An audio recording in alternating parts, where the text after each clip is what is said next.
When you work a double decrease, you work 3 stitches together so that only 1 stitch remains.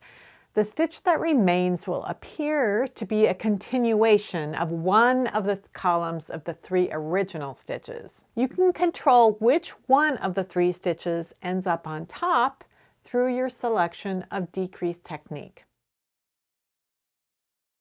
In this week's Technique Tuesday video, we'll explore 2 options for keeping the center stitch on top. The standard central double decrease used when you're working with standard knit stitches, and also the twisted central double decrease, which can be used when you are working with twisted knit stitches. So hats are one place where you might decide to use a central double decrease. I've got 3 examples of hats here. They're all used in different sorts of stitch patterns, but they all use that central double decrease in order to maintain a vertical line of decreases in the fabric. This one is a solid color plain stockinette. This is a hat with a garter stitch crown, but the decreases were worked with the central double decrease, and you can see that defined line of regular knit stitches. And then I have this stranded colorwork hat where I use the central double decrease going up here, and I changed color as each of these bands of color that were used within the crown changed colors. Another common place that you might use central double decreases is at the base of a V-neck sweater. Because you're turning this sharp corner as the ribbing gets deeper, you need to eliminate some stitches at the base in order to keep the ribbing lying flat. So in this case, the central double decrease is worked at the base, and as it's worked, it eliminates the 2 stitches, one on either side of that column of stitches, in order to maintain that. Those examples all used standard knit stitches and therefore use the standard central double decrease. But sometimes you may be working in fabric where your knit stitches are twisted. So this is a twisted ribbing, knit 1, purl 1, but the knits are twisted. And then the stitch pattern used throughout the body of the hat also had twisted knit stitches. So these swatches are simulating the base of a V-neck sweater like I showed before. But this one is in standard knit 1, purl 1 ribbing, and this one is through twisted knit 1, purl 1 ribbing. So what I'm going to do is demonstrate the standard central double decrease first, and then I will demonstrate the twisted central double decrease. So I have my central double decrease, my line of decreases is right here, and this knit stitch has been staying on top while the stitches on either side move toward that column of stitches and disappear. So in order to keep track of where you are and when it's time to work one of these decreases, it's a good idea to place a marker on that center stitch. That way you can keep track of it. So you're going to work in whatever your stitch pattern has been until you get to 1 stitch before the marker, because these 3 stitches are going to be worked together. So I've been working in knit 1, purl 1 ribbing. I'm going to continue doing that.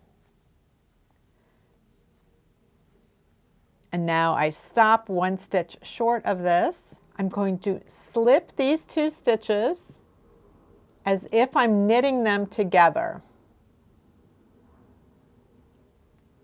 Then I'm going to knit the second one. So even though this has been a column of purl stitches, that doesn't matter. When I'm working the decrease, I'm going to knit this stitch. And now I'm going to pass those 2 slipped stitches over the stitch that I just knit. And when I do that, you see that the center stitch once again ends up on top. So what's going on with this? Why does it work? Well, it's very typical when we are working a decrease where we have to slip stitches in order to pass something over, in order to work things together, that we slip stitches as if to knit. That changes the way that the stitch is sitting on the needle. So this stitch right here, that's right closest to the tip, if you look at the leg of the stitch that's hanging over the front of the needle, it's the leading leg. It's the leg that is attached to the stitch to its right. The one that's over the back of the needle is the trailing leg. That's the one furthest from the tip. So if I were to slip as if to purl, that doesn't change the way that the stitch is sitting on the needle. If I were to pass this over, if I just show you as an example, if I were to knit that stitch and then pass this one over, this one that was slipped as if to purl, you'll see that the stitch is twisted at the base. But if I slip as if to knit, which changes the stitch mount, and then I knit this stitch, when I pass this stitch over the top, you can see that it is not twisted at the base. So when you slip as if to knit, you change the stitch mount of the stitches. When I slipped the two together as if to knit, I changed the stitch mount of both of them, but I also changed the order of the stitches. You'll see that this stitch that's up in the middle of the column is now over here on the right-hand side. So I changed their order and I changed their stitch mount. If I were to just slip them together as if to purl, and then I knit this stitch, these would end up being twisted,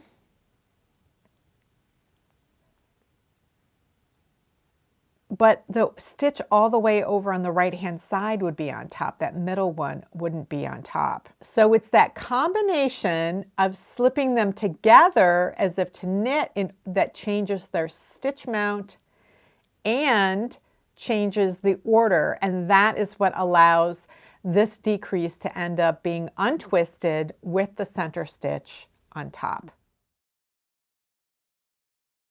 So I'm going to work across until I get to this point here, because these are the 3 stitches right here that will get worked together. This one in the middle will be the one that ends up on top. So I'm going to work in my established pattern up until I'm 1 stitch away from that center stitch. In order to work a twisted central double decrease, I need to reorder the stitches as I did for the standard central double decrease, but I need that central stitch that will be on top to be slipped as if to purl so that it will pass over and end up twisted. I can't slip the 2 stitches together as if to purl because that won't reorder them. I use a technique that is used when you're cabling without a cable needle. So I'm going to take my working needle and I'm going to come across the front. I'm going to insert it into that center stitch that I want to be on top as if to purl. I'm going to slip it over. I'm going to pinch the fabric underneath here. I'm going to let it slip off the left-hand needle and so that that middle stitch is on the right-hand needle. But when I do that, it lets that other stitch just come off the needle, and I'm going to recapture it like that.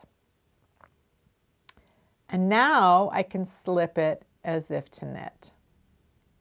And so now they have been reordered and each slipped the way that they need to. So let me do that one more time. Now you bring the working needle across the front and enter that center stitch as if to purl. Pinch the fabric underneath while I let them slide off the old needle, and then I recapture that one. And now I can slip it as if to knit so that it has been remounted. Then I can knit that stitch, the 3rd one, and pass these 2 over the top. And that gives you a twisted centered double decrease. Keeps the stitches that are underneath, that are stacked underneath it, very flat by not twisting those stitches. So I finished this row where I did that decrease. I eliminated the 2 purl stitches, and what you'll see here is that now I've got 3 knit stitches right next to each other. that is absolutely what you should expect. The stitches that are not part of the decrease are going to be worked as they present, which means the way that they look. So if it's a column of knit stitches, you're going to knit it. If it's a column of purl stitches, you're going to purl it. You continue working these and as they present until you'd work the next decrease. And the next time I work a decrease, I'm going to be eliminating these 2 knit stitches, and then it will be back so that the pattern is completely in sync in terms of knit 1, purl 1, knit 1, purl 1. It just takes a couple of times to get rid of those. You can see down here how the same thing happened before, where I eliminated stitches and ended up with 3 knits next to each other, and then I eliminated those, and then I was back to the purls. So work the stitches as they present.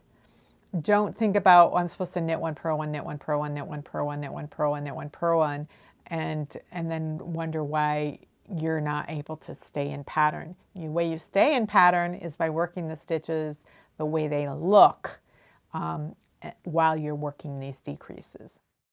As with any knitting technique that may be new, I would encourage you to practice these decreases on a swatch, particularly if you are nervous about sliding live stitches off the needle. If you'd like to learn more about other methods of creating vertical decreases, you might like this video over here.